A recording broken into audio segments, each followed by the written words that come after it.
എൻ്റെ കൃഷ്ണശിലയായി എന്ന പ്രോഗ്രാമിൽ 20ാമത്തെ എപ്പിസോഡ് പ്രശസ്ത നോവലിസ്റ്റും തിരക്കഥാകൃത്തുമായ ശ്രീ പി അയ്യന്നത്തിനെ കുറിച്ചിട്ടാണ്. നിങ്ങൾ കാണുമല്ലോ. അദ്ദേഹവും ഞാനുമായിട്ടുള്ള പരിചയപ്പെടലും കാണലും അദ്ദേഹത്തിൻ്റെ സൃഷ്ടികളെക്കുറിച്ചും അദ്ദേഹത്തിൻ്റെ നോവലുകളെക്കുറിച്ചും ഞാനിതിൽ പറയുന്നുണ്ട്.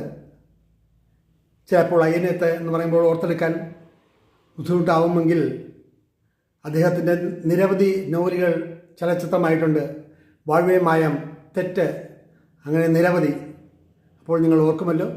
നിങ്ങൾ എൻ്റെ ചാനലിലൂടെ കാണുക, അതേക്കുറിച്ചിട്ടുള്ള നിങ്ങളുടെ വിലയേറിയ അഭിപ്രായങ്ങൾ രേഖപ്പെടുത്തുക.